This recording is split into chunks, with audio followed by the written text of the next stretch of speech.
Yo empezaré mi intervención con un breve recordatorio, ¿no?, a una experiencia que creo que ha sido muy exitosa del asesoramiento científico a la política, ¿no? En los años 70 del siglo pasado, allá por el siglo XX, pues científicos y científicas de todo el mundo empezaron a publicar informes que alertaban de una reducción drástica de la cantidad de ozono en la atmósfera. Y la evidencia empírica era bastante clara, era contundente. Decía que una reducción de más del 50% en pocas décadas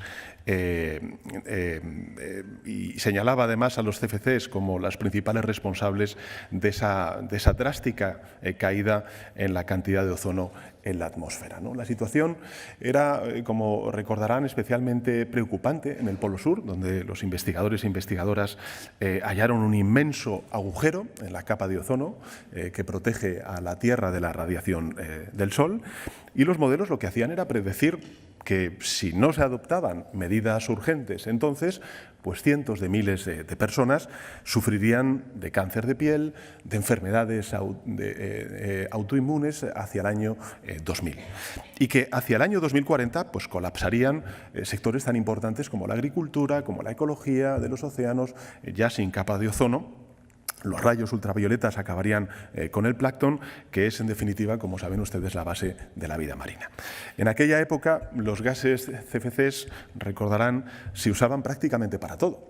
Eran un componente esencial para los frigoríficos, para las máquinas de aire acondicionado, para los insecticidas, para los aerosoles o incluso también para los propios inhaladores.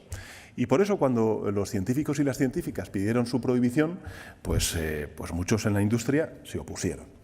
Las grandes empresas químicas, recordarán, arguyeron que prohibir los CFCs pues provocaría un colapso económico sin precedentes, que la pérdida de esta industria pues abocaría a la pérdida de millones de puestos de trabajo, y pusieron en marcha una agresiva campaña para presionar a todos los gobiernos, a todos los políticos, y desacreditar a los científicos y científicas que exigían su prohibición.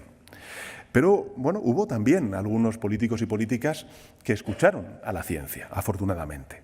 Y esos responsables políticos respondieron al consenso científico y se movilizaron. Financiaron nuevos estudios, impulsaron regulaciones cada vez más restrictivas, y en el año 1987, nada más y nada menos que 20 naciones firmaron lo que se llamó entonces el Protocolo de Montreal, en el que se comprometían a prohibir gradualmente la fabricación de estos CFCs.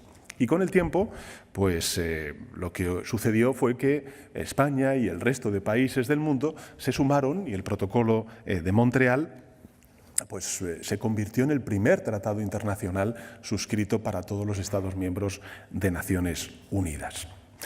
La industria no se hundió. Encontró alternativas más eficientes, por cierto, menos dañinas.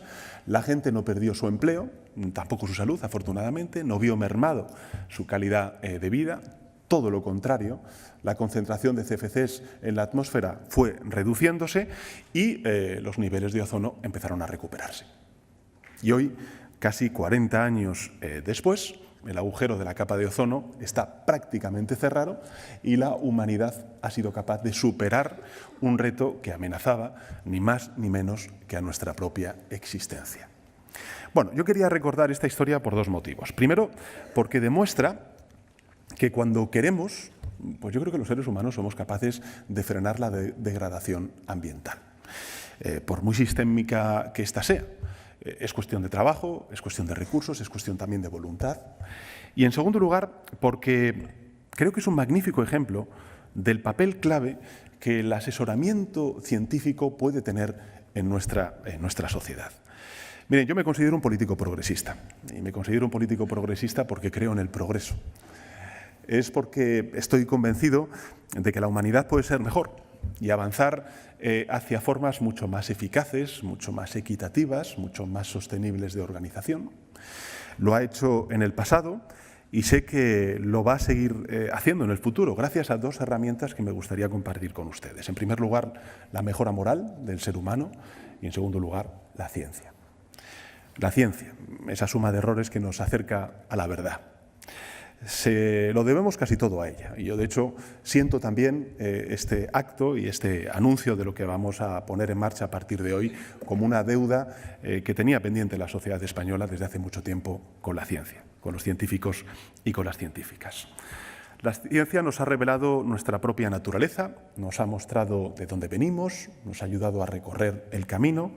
La ciencia nos ha permitido duplicar nuestra esperanza de vida, de modificar también nuestro entorno, de explorar el cosmos, de vencer el dolor, la enfermedad, de alcanzar unos niveles de abundancia, de seguridad y de bienestar. Paradójicamente, en este tiempo en el que hay tanta zozobra desde el punto de vista ciudadano, desde el punto de vista del desarrollo, no es así, con los que, evidentemente, todo desarrollo, pues nuestros antepasados no se habrían atrevido siquiera a soñar. Y la ciencia, sin duda alguna, ha transformado la forma en la que nos movemos, comemos, nos curamos, interactuamos, y ahora, bueno, ha llegado el momento de que transforme también la forma en la que gobernamos. Porque realmente, desde la política, necesitamos que nos ayudéis. Hoy, en estos tiempos tan líquidos, en los que proliferan pues, los partidos políticos o los influencers, ¿no?, que niegan la utilidad de las vacunas, la eficacia de las políticas redistributivas, la existencia misma del cambio climático, creo que se vuelve más necesario que nunca el aporte de la ciencia. Mirar también desde la política a los científicos y a las científicas. Las opiniones y las intuiciones evidentemente son importantes en política, eso es así. Y además, créanme, que es así, pero solo cuando estas opiniones y estas intuiciones pues están informadas y están basadas en evidencia empírica. Porque nos enfrentamos a desafíos sociales, tecnológicos, medioambientales, por citar solamente esos, muy complejos, en los cuales la política necesita del aporte y del asesoramiento de la ciencia. Y lo hacemos con cerebros, como se ha dicho antes por la neurocientífica, con cerebros llenos de sesgos y también de distorsiones. Y para superarlos tenemos que aprovechar el vasto conocimiento científico que generan nuestras universidades, nuestros centros de investigación, en un sentido evidentemente amplio, incluyendo pues a las ciencias puras, pero también, y creo que es muy importante, como se ha hecho aquí por parte de otros intervinientes, a las ciencias sociales y a las ciencias humanas. El problema está en que hacerlo pues no es nada fácil, tampoco desde la política. En los últimos años pues es evidente que ha habido muchos gobiernos, organismos internacionales que han creado mecanismos de asesoramiento científico para reforzar sus procesos en la toma de decisión. Y sin embargo, son pocos los países que han logrado establecer fórmulas, y subrayo este término, estables, interdisciplinares y realmente eficaces para superar la brecha que existe entre la ciencia y los silos que, por desgracia, también tenemos en la administración pública, en los departamentos ministeriales, y que generan un conocimiento verdaderamente útil, en consecuencia, para el Poder Ejecutivo que yo coyunturalmente pueda representar. Ese es el objetivo que nosotros perseguimos. Ese es el objetivo que hoy nos reúne aquí y por el cual, les repito, yo estoy muy ilusionado. Desde el principio, nosotros teníamos claro que nuestro país, que España, debía colocarse a la vanguardia de este movimiento.